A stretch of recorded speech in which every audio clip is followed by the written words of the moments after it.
Okay, hello everyone. Kumusta? So, magpalahi taro, no? I miss my calculus, no? That is why I choose to discuss a topic of it, no? Which is the limit at infinity. So, gimingaw ko gamay sa akong calculus. I hope mga akong calculus, gimingaw sa nako, no? Labi na po itong mga estudyante na ko ini, no? So, na, mahisig na hinumduman ta nila, no? Okay, ngayon ito. So, I want to share now on how to solve the limits at infinity and how to make it simpler. No? Okay, we have to start. So, limit at infinity. Here is a situation. You take limit of any function as x approaches in a real number a, and that is equal to, the limit of which is equal to an infinity, or say, no limit. Now, as shown above, we let the function as large as we place now by making x very close to but not equal to a. A is a real number. Infinity, with this as the symbol, is not a number resulting from a division by zero. The division by zero in real number is not permissible. No, it is undefined when you divide a number by zero. This is merely a symbol to imply that the value of the function f of x increases numerically without bound as x approaches a certain value, a. Now, a situation, so particularly if I have a function in a form of 1 over x, a simple rational function, when I have to take a limit of my independent variable, say it is approaching 0. Actually, 0 is the 0 of the denominator, no? Then what is the limit to the function? To properly understand, so I have table of values where I will be approaching a 0 value for my independent variable. See, these are my independent variable values, no? And then the function below, no? Now, if my x is equal to 0.1, then it becomes 0.01, 0.001. So it is becoming very, very small. 0.001. So it is becoming very, very small, but not exactly 0, because 0 is the limit to our independent variable. So you're free to assign any value very close to 0, but not exactly 0. Okay, let us go with the function value. Okay, so if we substitute 0.1 to our independent variable x, so 1 divided by 0.1, then that gives you a value 10. But if I'm going to decrease the value of x like 0.01 and use that as a divisor, then it becomes 100. So it increases. No? Then if I have 0.001, it becomes 1,000. 0.001, it becomes 10,000. So the more you keep on decreasing the value of your independent variable, then the function value will also be increasing, no?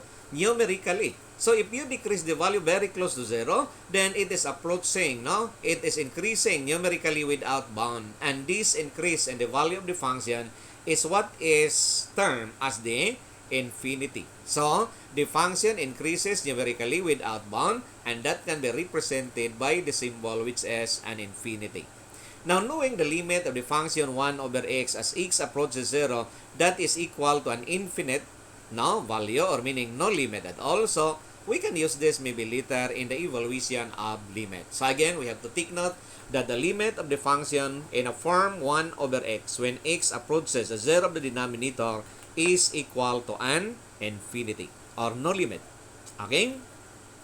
Now, consider again a situation where we have to increase the value of our denominator. So when x is becoming an infinite, when we start with the value 1, then little by little increase our x to 10, then to 100, then to 1,000, 10,000. Actually, this is not the last value because you can further increase this because our x is actually an infinite value. So it is approaching an infinity. What happens to our denominator? If we have 1 over 1, then that gives you a value 1.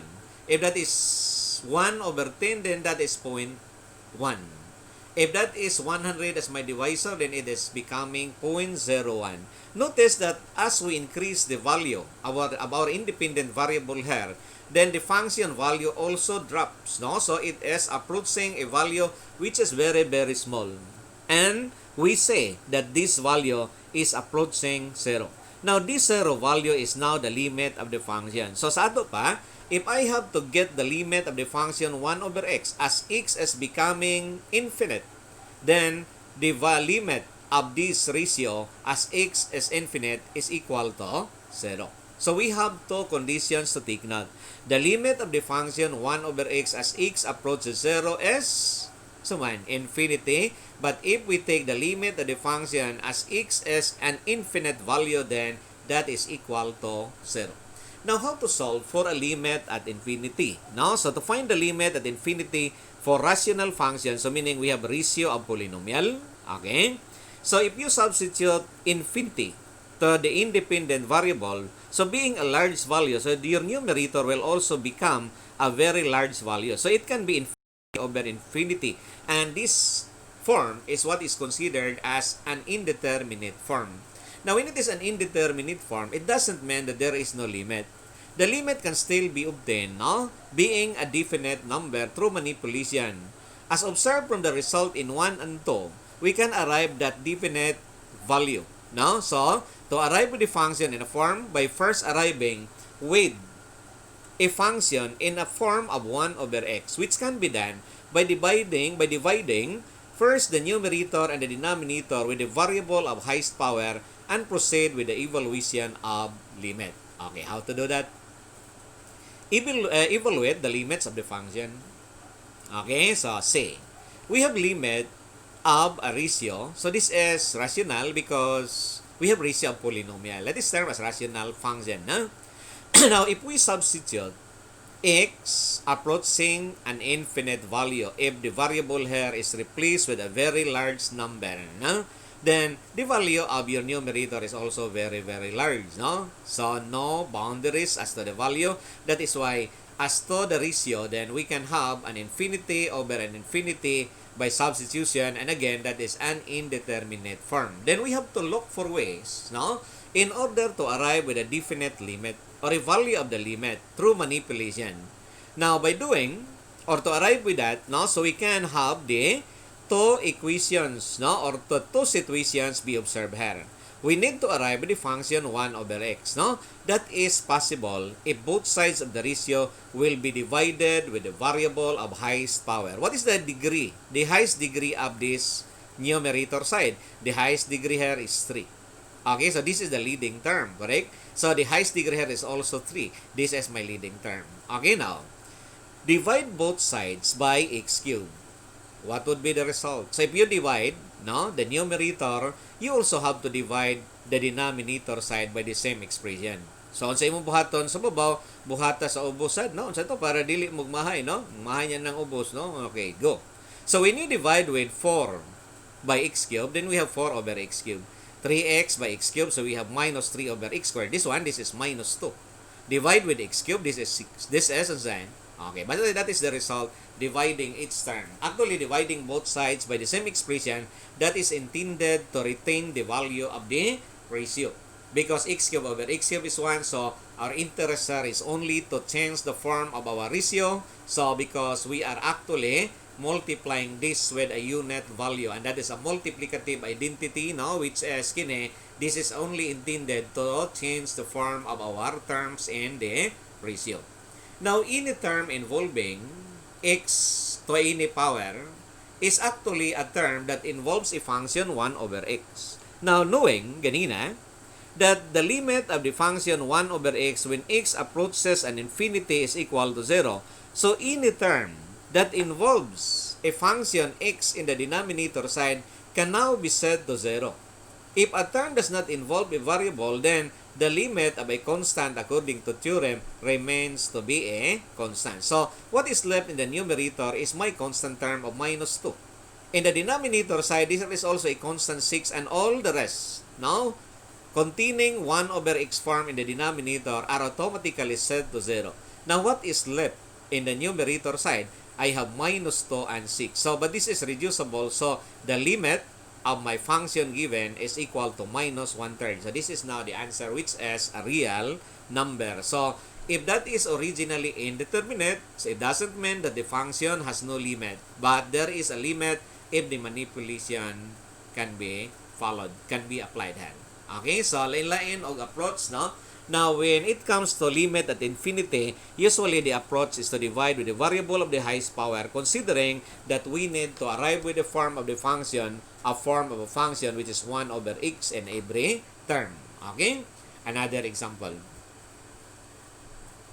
Here is a problem or a ratio where we have 5x cubed and in my denominator, but this is a binomial square, so I think it would be good to expand my binomial. And by direct substitution, again, that is indeterminate. And by expanding my denominator, this is 16x squared minus 24x plus 9. Yeah?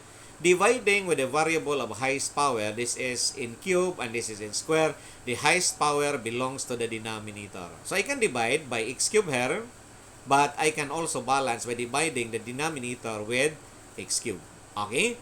As an effect, my numerator side becomes 5. My denominator side, this is x squared, so there is still 16 over x left. Now, for the rest of the term, all the terms also contain the 1 over x form or x in the denominator side. 24 over x squared, 9 over x cubed. Okay, so those are the terms. And again, you have to recall that the limit of the function 1 over x as x approaches infinity is 0. Okay? Now, out from that, I can consider all the terms involving 1 over x, set them to 0. Okay, and if there is a term which is a constant, you collect that constant being the limit of your numerator. The denominator is 0. Now, if the denominator is 0, you can just recall this one, which is covered under as itong the first case, or the first situation where we have a function 1 over x, and if x approaches a 0 of the denominator, because this is not really 0, but it approaches 0. So when that is approaching 0, then the limit of which is infinity, it means the limit of the function given is an infinity, or simply no limit. No? So do not use the term undefined, because the undefined is actually good when you divide a real number with 0. Okay? So just use infinity, no limit. Okay? Evaluate the limits of the function. Okay, so we have 5x squared minus 9. So x to the 4th as my denominator plus 9x minus 3. The highest exponent here is 4. So if you substitute directly, again, this is infinity over infinity. No, because we also have to start with direct substitution as a method. No? So then we can divide with x to the 4th power and resulting with, okay, this is the result if you divide every term. Notice a term 5 over x squared contains 1 over x in every term. This is 1. This is, okay, this is 9 over x cubed. Okay. And again, any term that involves the 1 over x, recalling na ganina with a limit in a form 1 over x as x approaches infinity, these terms will actually be 0. Poros na 0. Kaya kung dili na nimo 0, ano sa may mahitabo? Ikaw may 0, no? Okay, so down. We have a numerator which is 0. Denominator, there is still a constant left 1. 0 over 1 is 0. So there is a limit which is 0. Okay, and we have the next problem. Or example. Di man ni problem kasi yun rin mga no? Okay, divide with the sign. This is limit at infinity, but be careful, no? Because not all the times that our x approaches an infinity where we have to divide. Because if the case is no longer this one, so do not divide with the variable of highest power. That's only applicable when x is approaching an infinity. So when you substitute directly, again, we arrive with the indeterminate form infinity over an infinity. Okay? Dividing with x squared. And I come up with the terms. So, muna itong mga terms na arrive. Then, any term involving 1 over x are automatically set to 0. Okay, so this is 0, all, no? And this is 0, but there is still 8 left. So, it is 0 over 8. The 0 over 8 is also 0. Now, I want you to recall the answers. Why? Di naman makita. Dili nga na. Let us consider the 4 examples, no? So, let us recall problem 1. The problem 1, or the example number 1, no, gives us a limit which is minus 1/3. Example number 2 gives us a limit which is no limit. Infinity, correct? Okay. Then number 3, we have a limit which is 0. And number 4, we also have a limit which is 0. If I'm going to consider these two having the same answer of 0/0, let us check the kind of fraction involved in the given. There are two types of fraction, can you recall? What are they? First is what is termed as proper. The other one is the improper fraction. No? Now, what kind of fraction is this one? Now, proper fraction is when the degree of the numerator is smaller compared to the denominator. Dapat, ang denominator may unsa, mas dako. Dako ang ubos, muna gitawag og proper. Gamay kag ubos, improper ka. Okay, sige. Go, nilabot? No. In number 4, I can consider my fraction being proper because the degree of the numerator is 1. My denominator is 2. So this is proper. And I arrive with a result with an answer which is 0 for limits at infinity.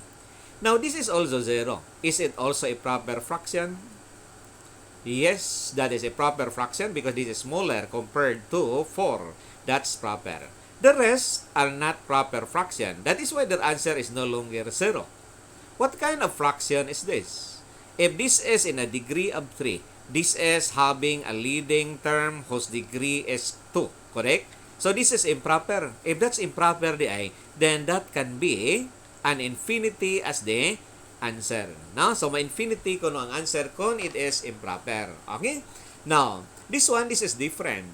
What kind of fraction is this? The degree of the numerator is 3. The degree of the denominator is 3. Actually, if the ratio has the same degree on both sides of the ratio, then that is still considered, that is still an improper fraction of the same degree on both sides of the ratio.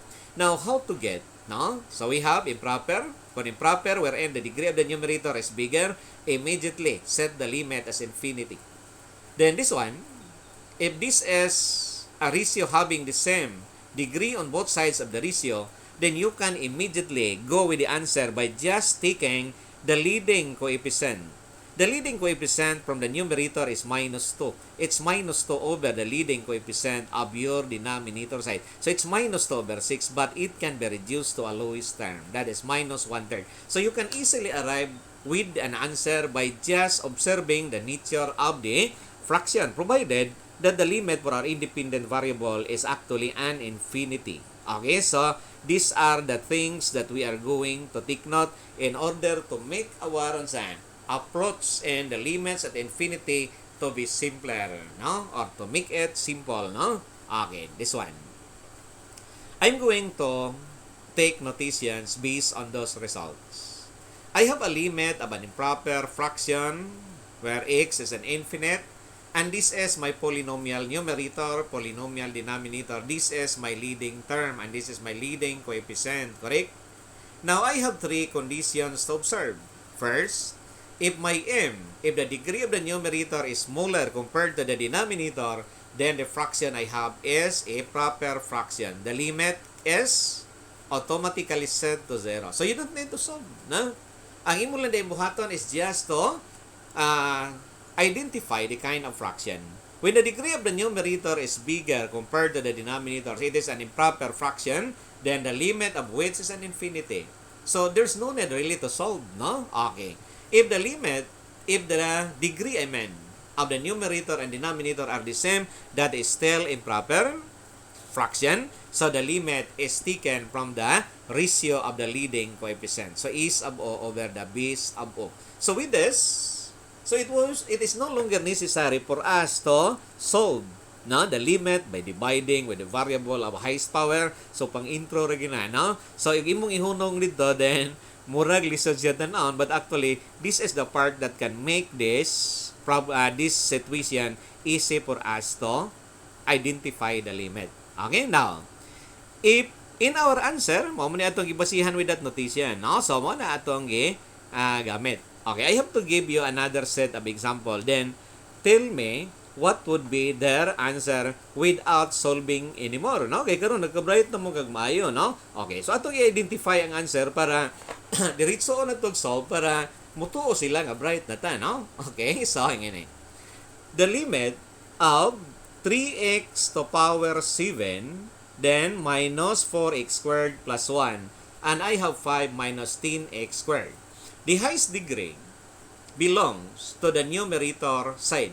So, ang imong numerator side is the one that bears the highest degree. So, if this is m is greater than compared to n. So, my answer is, my answer is, so mabilong sa case 2. The answer for that is an infinity. Yeah? So, mga iba, nagkaon sa answer, nga di nagaw mag-solve, imo na lang tanaw-tanaw. So, sa imong gigamit nga method, math method, imo na lang mata. No?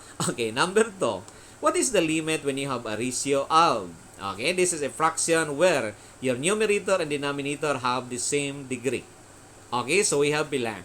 If they have the same degree according to this, then it is the ratio of the leading coefficient. So it should be 8/6. But 8/6 can be reduced to a lowest term. So number 1 is infinity. Number 2 is 4/3. Diba? Okay, number 3. Okay, ikaw ko no. What's the answer? Looking on number 3, which condition exists? 1 to 3. Which condition exists? This is proper. If that's proper, the answer is 0. In number 4, this is in a degree of 1. This is a constant. What is the degree of a constant? It is 0. So if this is having a degree of 0 and a degree is 1, so that is still belonging to case 1. The answer is 0. No? So, in number 5, maybe you need to expand. No? If you expand this, then this is the term, the leading term, expanded form, so is 4x squared. So, cube and x squared. So, this is bigger. Numerator has a bigger degree compared to the denominator that belongs to what case? That is under 2. So, this is an infinity. Correct? In number 6, so muna, sir? Okay. What is your answer? Next. Number 7. Next. Murag nalahi, no? Sumadaang 1, 2, 3, 4, 5. So, number 6 and number 7. So, what do you think? According to some, next video, sir. These are the answers, no? So, we have 1 is infinity. Number 2 is 4/3. Then, number 3, 0, 0. Infinity, 6 and 7, maybe at the next video. Okay? So, that's all. And I think I make this part simpler for you. Okay? So, thank you for watching. Bye-bye.